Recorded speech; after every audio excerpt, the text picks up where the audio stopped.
Hey, what's going on, guys? How's it going? Hope you're having a good afternoon, per usual.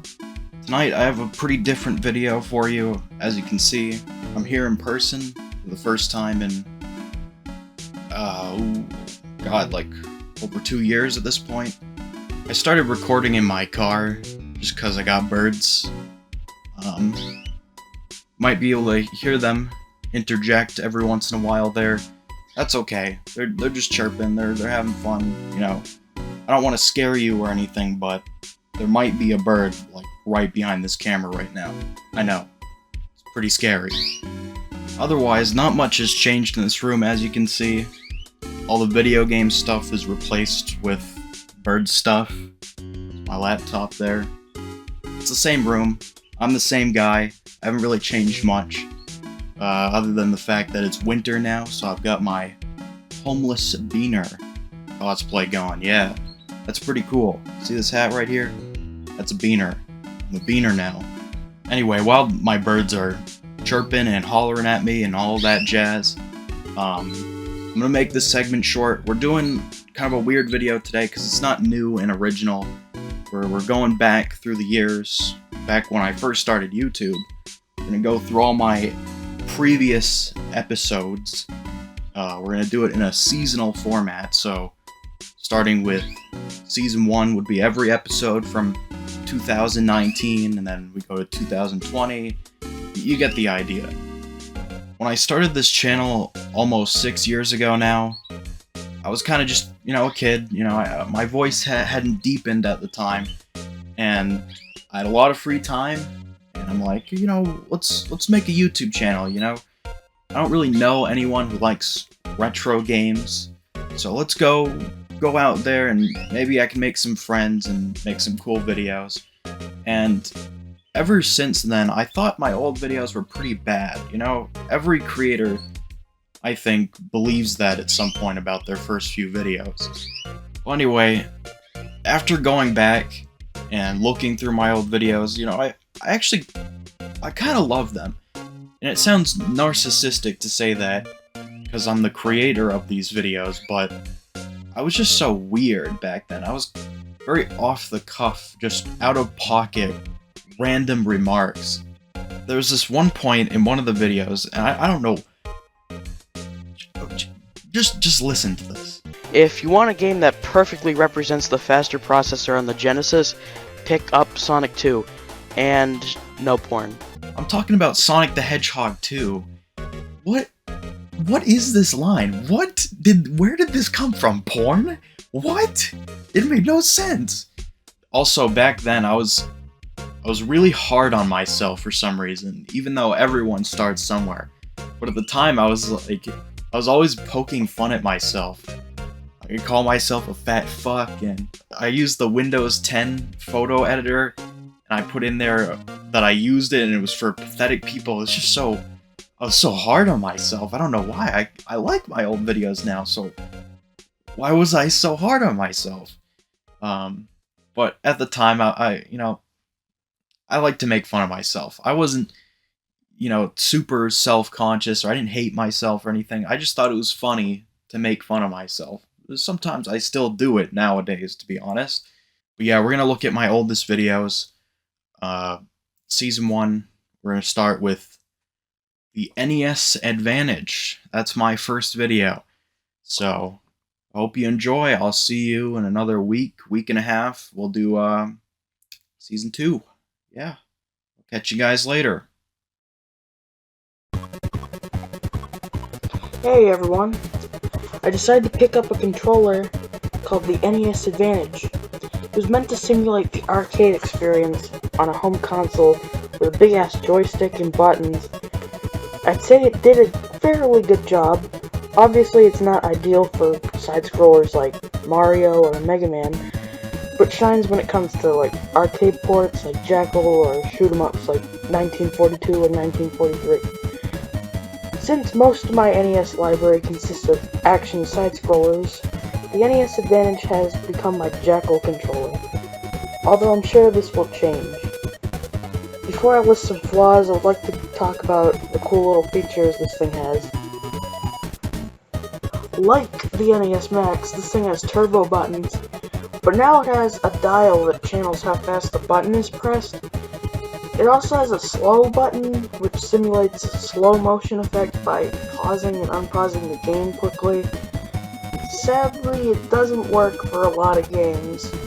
Unfortunately, this takes up both controller slots in the NES, making multiplayer on TMNT 2 or Contra impossible. To try and compensate, they added the option to switch from the first player to the second, which makes some multiplayer games work, but it's still unfortunate. Still, if you want an alternative to some games, the Advantage is worth getting. A very respectable 8 out of 10 was earned. Thank you for stopping by, and I'll see you next time. Hi everyone, welcome to my first game review that still happens to be public. Mario is considered one of the champions of the platforming genre. His 3D games also rival the best of the best. However, I'm not here to talk about Mario, because Wario's games are almost as good, if not as good as Mario's. The only difference is that Wario's more forgotten than Mario.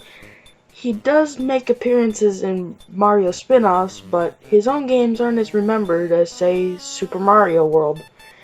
If there's one Wario game to start with, it's Wario Land Super Mario Land 3. This was the first game Wario was playable, and it still remains one of the Game Boy's finest. Let's get ready to kick off my series of reviews with Wario Land. So the basics are is that Wario wants a castle. You need to make as much dough as you can to make that possible. Especially when Wario's plan to get a Princess Peach statue backfires. Getting money consists of collecting coins and finding unique treasures hidden around some levels. If you don't collect 10 coins or more, then you can't even finish the level, since 10 coins are required to open the exit. You can also use 10 coins to access a checkpoint in case you're having some trouble. Luckily for you, coins are everywhere, and pockets of money can be accessed with Wario's power-ups. Normal Wario can shoulder charge. Bull Wario can use a longer and better shoulder charge, as well as ground pound blocks below him and stick to the ceiling. Dragon Wario can shoot fire out of his hat, which destroys anything way faster than anything else.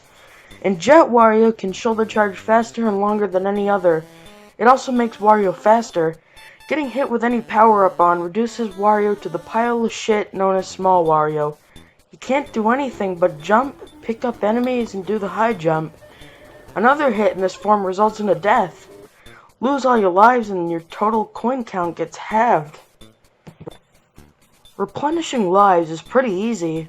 Hearts are found all over the place, which add a big 10 to the 100 point counter, which earns you a life. You can also play a bomb minigame that earns them too. Big hearts give out 3 lives, but they are pretty rare. The bomb minigame is rarely ever used by me because it costs money and I also suck at it. Plus the second minigame is better. Basically, it's a 3-round game of gambling where you pick a bucket. One has a bag of money which doubles your money collected through the level, and the other has a block which halves those coins. It's really worth it if you can hit the jackpot. One of Wario Land's strongest gameplay elements are the multiple pathways and level layout changes.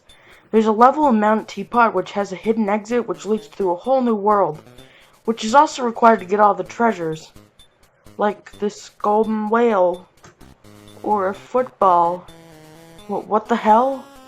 Of course there are many other levels that lead to secret areas, whether it be a level with tons of coins or a level with one of the unique treasures. This works really well with the treasure collecting gameplay of Wario Land.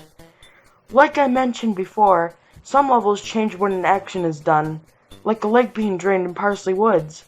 Most of the time, extra goods are found in the level to make a replay worth your time, instead of just a layout change.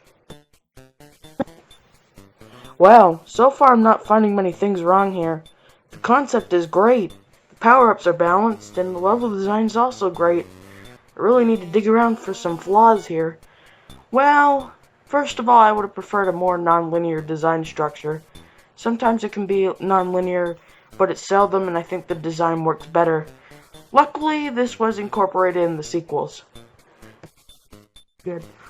The game is also a mess when it comes to difficulty progression. Stove Canyon is harder than the next 2 worlds, and difficulty spikes are found everywhere. Finally, sometimes you can be blindsided by things you didn't know were coming, but it's relatively uncommon and it doesn't take away the experience. There's also minor things that I love too. This Wario design is my favorite of them all. Just look at that smug grin. I like how you're rewarded by getting creative with how you dispose of your enemies.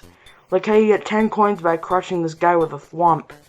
The music is really good and really weird. It's like the Game Boy is ripping a wet fart and it turned it into decent music. So I've made it to the final world, Captain Syrup's castle. She has that Princess Peach statue you've been trying to steal, and I guess is the main antagonist too.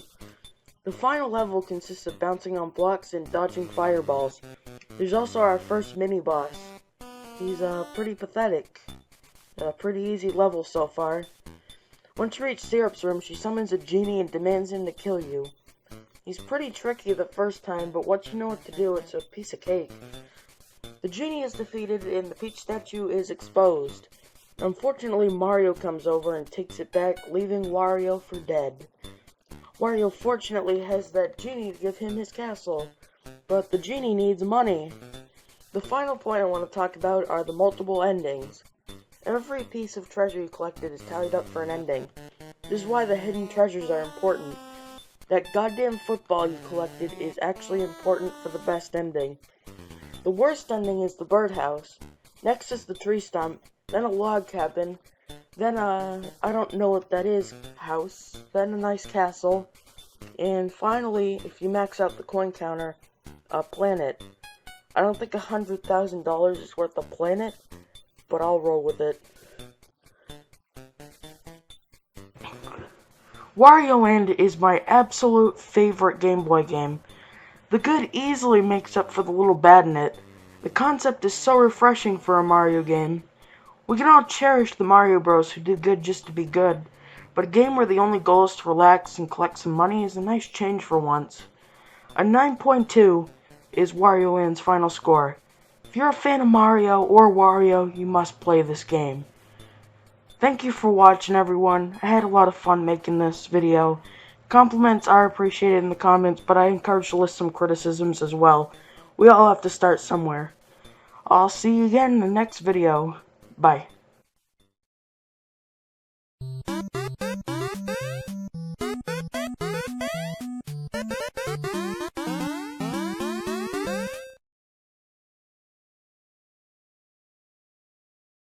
The NES is possibly my favorite console, period. So many cherished memories of both satisfaction and getting your ass kicked. Yeah, it's safe to say that if you don't like hard games, then you won't be a huge fan.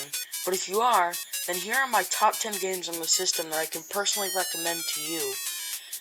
Quick disclaimer, I own a lot of NES games that I haven't gotten around to, like Tecmo Bowl, Bionic Commando, Ninja Gaiden 2, etc.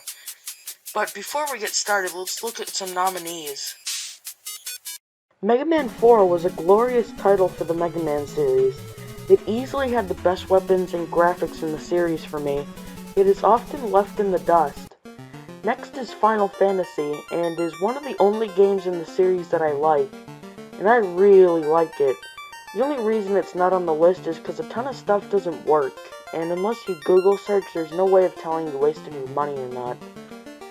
The last honorable mention is River City Ransom. This game reminded me of Castle Crashers, which is one of my top 5 games of all time. Upgrading your character to overcome the next challenge, buying items from shops, learning new moves, it's all too similar. And this game is great, but is a little too short. Finally, let's get to the real deal, starting with number 10.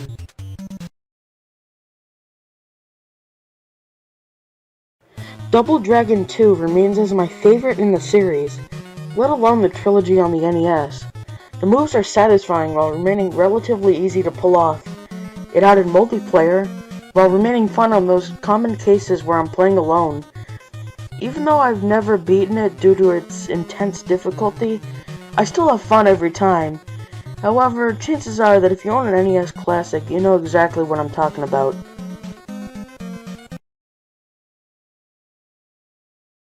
Wizards and Warriors is totally ahead of its time. It's a non-linear game where you collect gems to reach the next level.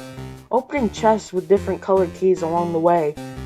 In said chests, you can find gems and different equipment, like the Boots of Force or the Potion of Levitation. The cool part being that you don't need most of these to beat the game. There's stuff that I've never seen on my first playthrough, which adds to the replay value. Other than that, the bosses are really cool, the music is great, and the gameplay is addicting. The only flaw being that the game is too easy. Even upon a game over, you spawn right where you died, which is refreshing, but unrewarding in the end.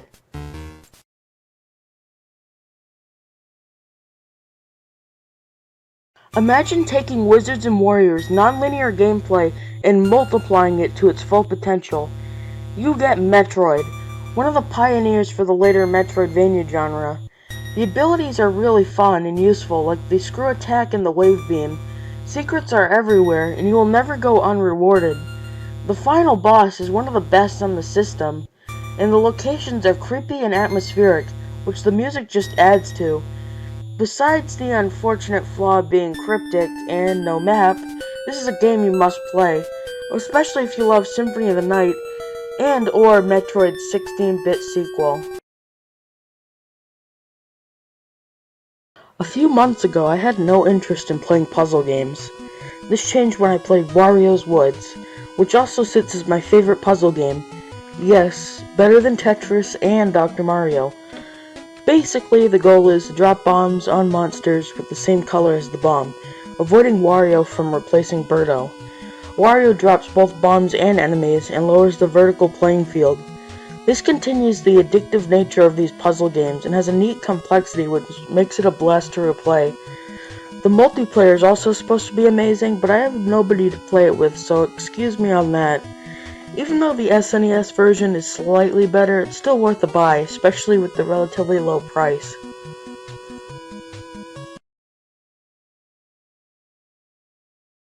One of the hardest games on this list, Ninja Gaiden makes the number 6 spot. Even with its insane final boss difficulty, it still manages to provide a fun experience, regardless of cheap deaths and impossible hazards. Why, you may ask? Because this is the most intense, fast-paced, and immersive platforming experience on the console. You really feel like a ninja with wall jumping and shurikens. The gameplay is faster than any other and requires sharp reflexes to pass, and it has my favorite 8-bit soundtrack, and maybe for any game ever. If you can forgive the shit final area design, then you will find yourself having some of the most fun in a platformer. If you can think of what might be the most influential game ever made, then The Legend of Zelda may come to mind. It is a bit generic to say it, but there is no game like it, and just like Super Mario 64, Nintendo nailed it first try. The open nature of it allows for tons of replay value and opens endless possibilities.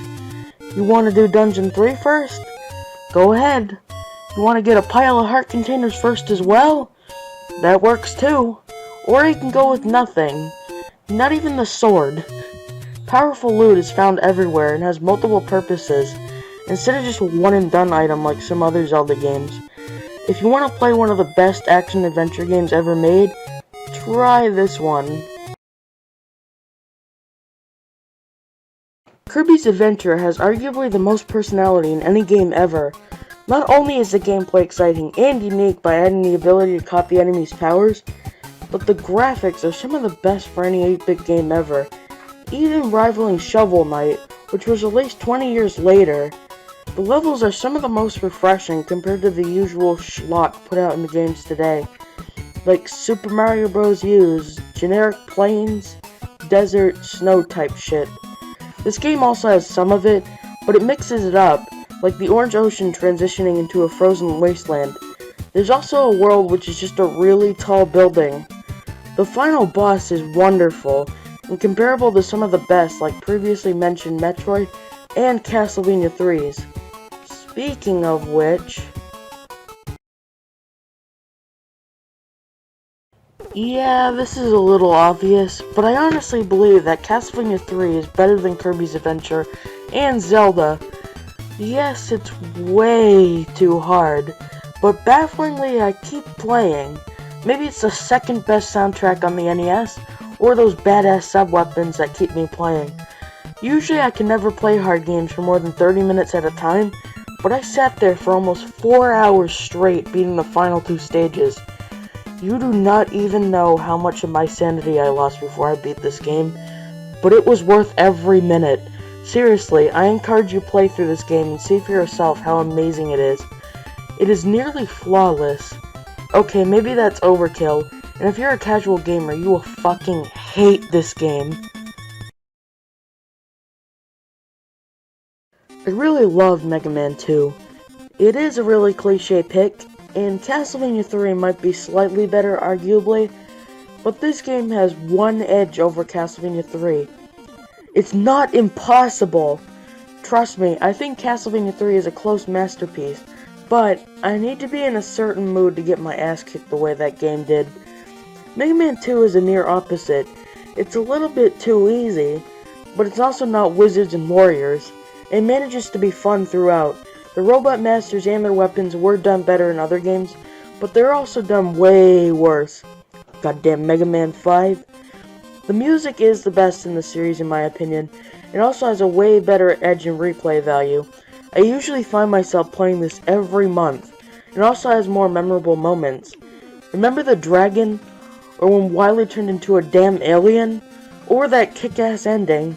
I just really love this game, and a masterpiece in action side-scrolling.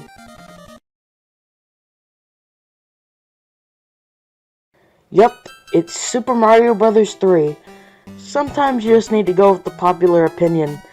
But in all honesty, I can't find anything majorly wrong with this game.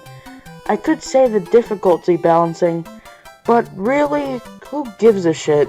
The levels are the best in the whole Mario franchise, and there are some levels that will stick with me forever, like the tower in World 5, just as an example. World 8 is the perfect final world, building up what you've learned over your journey. Platforming skills, dodging skills, those maze level skills in World 7. While the fight with Bowser isn't nearly as good as Super Mario World's, I still firmly believe that this is the superior game. The power-ups in Mario 3 just destroy anything World has to offer. The raccoon tail is still a fun power-up, but it isn't broken like the cape. And the fire flower is useful here. In Super Mario World, the cape can be used underwater.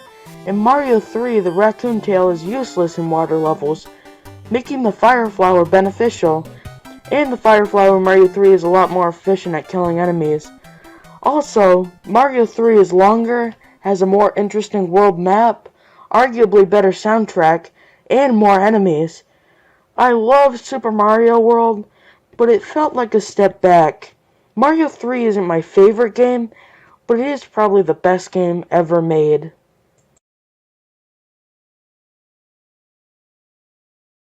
Thank you for tuning into my opinion. This is my longest script yet, coming in at more than 3 pages on Google Docs. Still, I love doing this whether you actually like what I do or not. If you don't like what I do, let me know why, maybe I'm unoriginal, or my script is a little bit repetitive, whatever it is. You can also comment what your favorite NES games are, or maybe start a discussion. I genuinely hope you enjoyed. I'll see you next time with... I actually have no idea. Bye.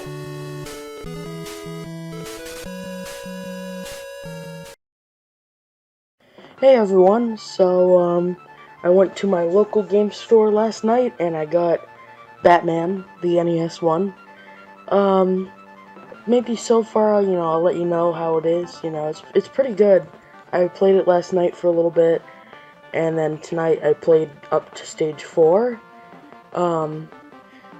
It's an awesome game. Like, I wasn't expecting it to be amazing, and it wasn't my first time playing Batman on NES, but it's my first time actually getting to, really play the game, actually getting into it. No, it's really cool, but it doesn't nail the Batman feeling like Batman Returns did, but it's like a good side-scroller that, if you remove Batman, it wouldn't really matter that much. Like, this isn't, really a Batman game. It's mostly just, a side-scroller. You have, different weapons and stuff like that. It's really fun, though. I definitely recommend that you check it out. I thought I'd make a video about it, see, how my first thoughts are. It does get really hard. Like, once you reach stage 3, it gets, like, really hard. And then, I haven't made it past stage 4. I did make it to the boss, but I died. Yeah, I'm probably gonna beat it, because it is really fun. I had a really great time with, what I played so far. I don't know how long it is. It looked like I was getting, near the end, so it doesn't look that long of a game. But so far, it's amazing. Not much else to say about it. If you want to go buy Batman, it's like $10. Well, maybe a little bit more on eBay. Let me know if you'd like to see like a Batman review or something, because I really like Batman, so just let me know if you want to see a review of that. Or we could do Batman Returns or another game next time, but comment down below what you thought. What do you think of Batman? If you agree with me, or if you hate it, or something like that. I'll see you next time with probably a review, but I also might make a video on a different topic. I'm not gonna spoil it. Yeah, I'll see you next time. Bye. Most black box NES games are awful. It was a period of time where developers were still learning the hardware, and games were still a relatively new concept. Some games still managed to be good. For example, Super Mario Bros. Or Excitebike. But the most notable game during the black box era was Kung Fu for me. A sort of action side-scroller slash beat-em-up, I guess? You might be wondering, this game is better than Super Mario Bros? Are you mad? Yeah, absolutely. It was a great game in 1985 and still somehow holds up today. Let's get into that.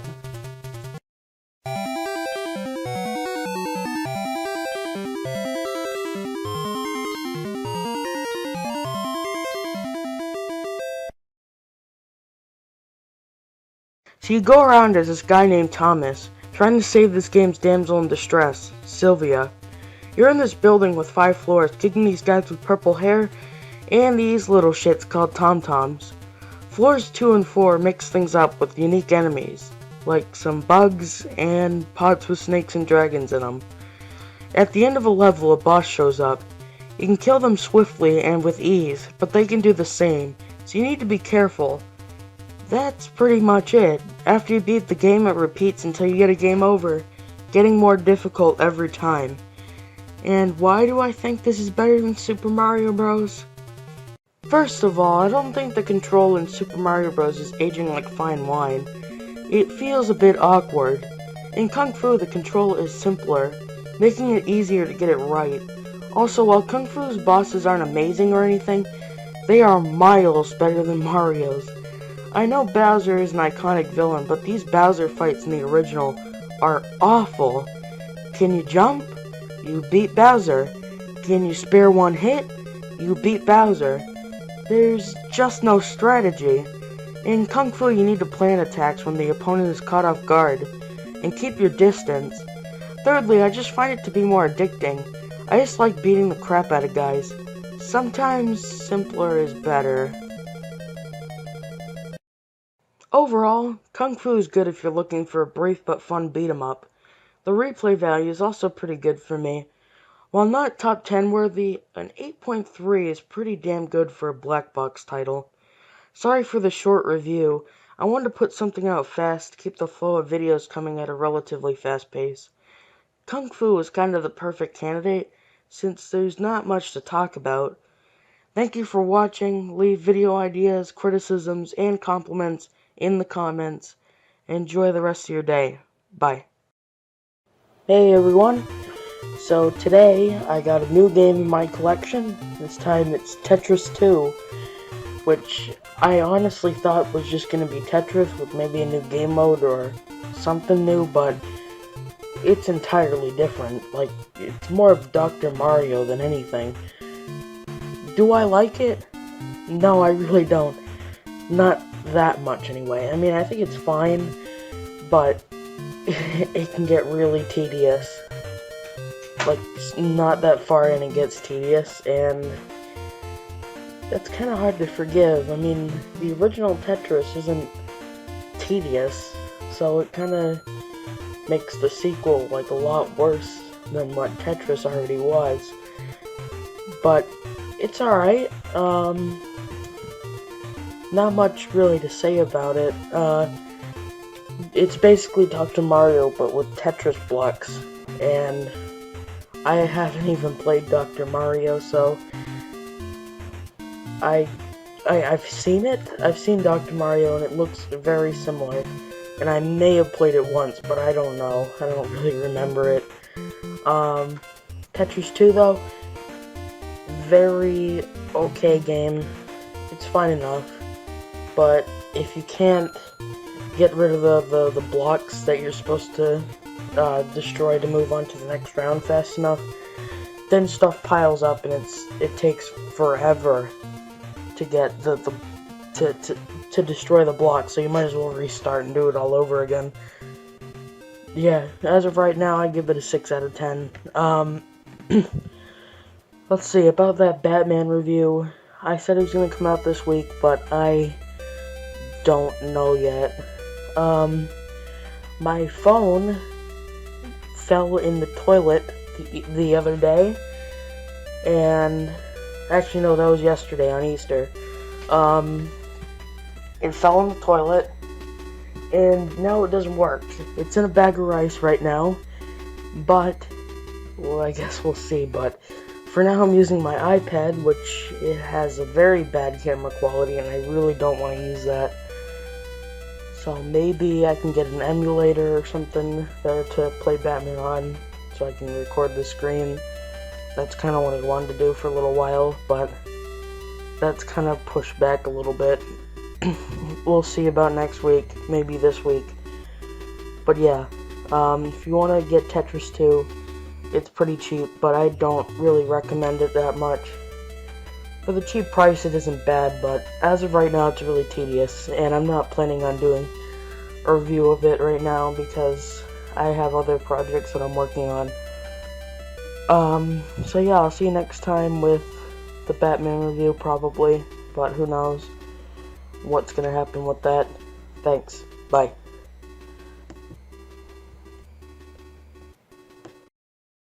Hey everyone, so I got yet another video game, and I'm gonna do another first thoughts on it. I traded some items to my seller for Codename Viper, an action platformer made by Capcom. I actually really love this game. Unlike Tetris 2, there's nothing like tedious about it. There's nothing that's really boring. It is pretty damn hard, and there are limited continues, but you do get passwords, I think, after you beat level 3, but I haven't made it past level 3, so I do really like it, though. It's really good, especially once you get into it.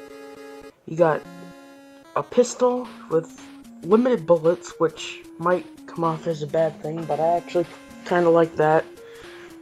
And you can get a machine gun if you upgrade, which you do by going into doors, which is kind of weird, but you can also get hard upgrades, I heard. I think I've gotten one, but you can get hard upgrades. You can find captive people, and if you get enough points by getting those captive people, or freeing them, then you can get an extra life, which is actually really cool, especially since there's only limited continues. So I'm working on that Batman review. I'm supposed to finish up the recording maybe in a day or two from now, and then I'm probably gonna do Batman Returns on SNES. But Codename Viper, it's cheap, really fun so far, and looks pretty long. There's like a whole bunch of stages, so that's a pretty short video, but that's all I have to say about it. So talk to you soon. Bye. So yeah, I realize I've been dead for multiple months now, so sorry about that, but I am back finally. Recently I've been straying away from all the NES stuff and doing Genesis instead. Reasons for doing Genesis? Well, there's only so much NES I can take before wanting something different, and SNES prices are just ridiculous. Obviously, to play Genesis, you need a console. I effectively annihilated my Retron 3 when I tried the NES AC adapter instead of the one packaged in. I didn't get the Model 1 or 3 for my own reasons, and the Model 2 was just my fit. Small and sexy as hell. So as a fun project, I'm going to review the console, and as a bonus, I'll recommend some starter games coming from someone who just started himself. The first thing that really caught my eye about this was just how good it looks. It looks just so clean and has a thin look and feel, which is something I actually prefer rather than something bulky. There are two buttons up top for power and reset, and has an LED to tell you that the system is in fact on. I know, what a surprise. My console doesn't really have any problems booting up games. Sometimes I need to blow into it, but as long as you firmly press down, you shouldn't have many problems playing your games. At the time of release, I'm pretty sure this was just a cheaper alternative to the regular Model 1 Genesis. And just like other consoles like this, there are going to be sacrifices. First of all, there's no headphone jack on the Model 2. For me, this isn't a really big problem because I never really stay up late to play. If I was like that, I really would not want to wake up other people in my house or mute, so the jack would be nice. The bigger problems arise with the RF. I know some people don't care for this, but really? I mean, it's not like AV was the 90s 4K. At first it may seem like it takes S-video, which is what I thought, but that is unfortunately not the case, and it has a special cable for this crappy RF thing. Fortunately for this fat bitch, some third-party companies have made some AV cables specifically for the Model 2, and for like $7. If, like me, you don't like RF, get this cable with your console. It is worth the price. Lastly, I just wanted to mention the audio. I don't know what it is, but on the Model 1 the sound feels a bit crisper than the Model 2, but again, it's not very noticeable and thus pretty minor. That is pretty much all I need to say. If you don't mind some of the lost features, you will probably like the Model 2. I got it because it looked good and I was offered a good deal. As mentioned earlier, I'm going to recommend you what games you should get first on your Genesis, based on price and quality and in no real order. I might as well start with what I'd say is the best starter game on the console, the Genesis 6-pack. As stated, it comes with 6 games: Sonic 1, Golden Axe, Super Hang-On, Columns, Revenge of Shinobi, and Streets of Rage. It provides a good amount of variety, and all the games can be considered at least good, whether I think it's good or not. Best of all, it is under $10. Definitely get this as soon as you find it. You really can't mention the Genesis without talking about Sonic the Hedgehog. It is impossible. All 4 games are pretty cheap and common, but Sonic 2 in particular is my recommended pick to start out with. Cheap as hell, like $5 or less. Not as controversial as 1, doesn't require 2 games to get the complete package like Sonic 3 and Knuckles. If you want a game that perfectly represents the faster processor on the Genesis, pick up Sonic 2, and no porn. Next up are the 3 Strike games. I own Desert Strike and Jungle Strike, but I heard Urban Strike is pretty much the same type of deal, so I'll just talk about all of them. These are probably the most unique games on here. You pilot a helicopter and have to manage fuel, ammo, and armor. It's a blend of exploring, action, and surprisingly strategy. I got Jungle Strike in case with the manual and a cool poster for $10, with no loot boxes, so there's no excuse, except that they're really hard.